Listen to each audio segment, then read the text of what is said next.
currently there is a woman who is practically brain dead, but unfortunately she's 17 weeks pregnant. So the Irish government has pretty much become the doctor and is forcing the family to keep her alive so that she can bring the baby to term and give birth to the baby, despite the fact that the family does not want this to happen.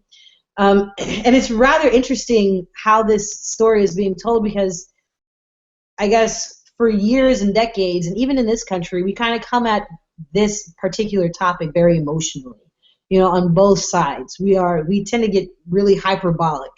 But in Ireland, this is an even more dire situation where the government is really dictating how women conduct themselves when it comes to pregnancies. And even when it's life or death, we had the one Indian lady who died from her childbirth because she couldn't get an abortion. In the story, they're talking about 2 teenage girls who were suicidal because they had to keep their rapists' babies.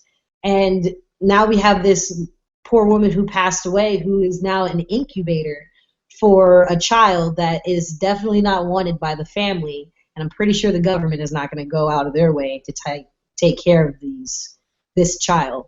So what do you guys think about this situation? Just makes me so upset. It's almost like saying, hey, you have a vagina, therefore you're not a human and you're not entitled to die with dignity. Nobody wants the baby.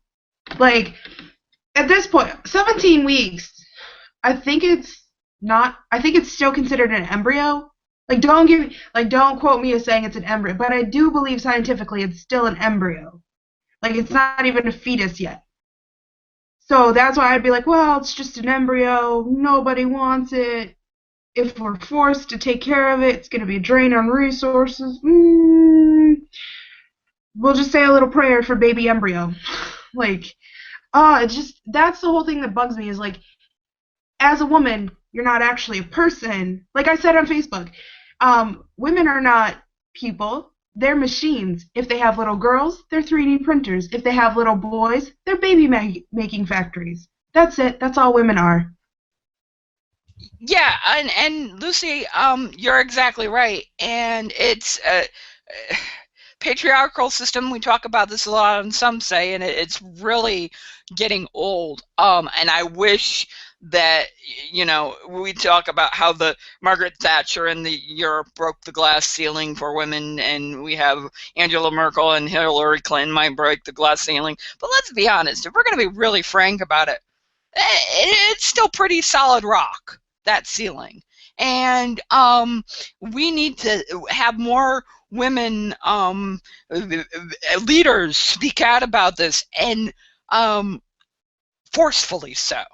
And this way you guys can be able to empower, this is a crap way to say this, empower yourselves to be empowered, because no man should be putting the foot on you or giving you a spanking, which leads into our next story. And by the way, this reminds me of the Terry Schiavo case. Lots. And guess who might be running for president?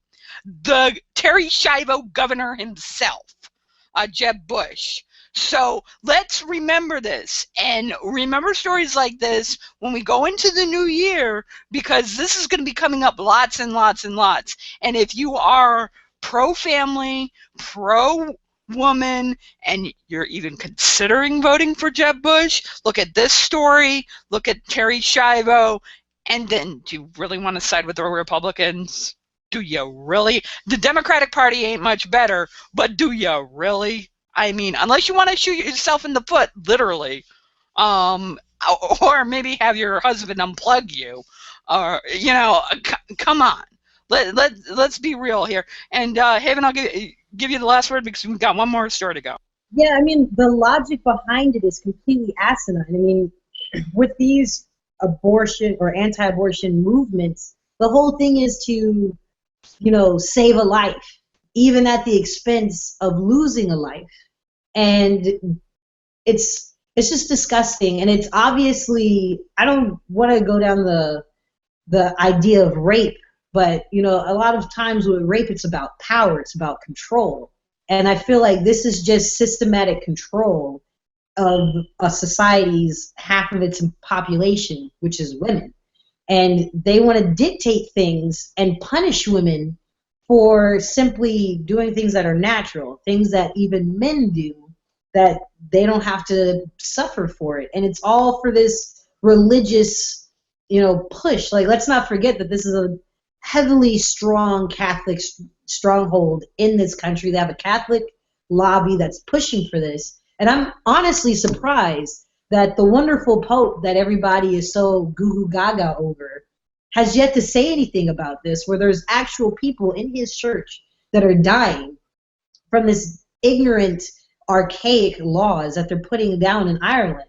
He'll go here and, try to bring us together with Cuba. He'll go to South America, but I don't really see him doing a lot and talking a lot about Ireland. And there are people who are seriously suffering, and there's this growing underground kind of like black market to try to smuggle women out just to have abortions. Or they're going online and taking these seedy little pills that they don't really know what it'll do to their bodies, but they're desperate. And nobody in the church is talking about it, and nobody in the government really wants to push for anything. And it's like they're just inching forward, which is really unfortunate. And Haven, you're exactly right. And a woman shouldn't have to be the choice for a woman shouldn't be a wire hanger, or I'm getting very graphic here, a wire hanger or throwing herself down the stairs. That should not be the choice for a woman, whether it's in Ireland or if it's in Texas. That should not be the choice, because you know what?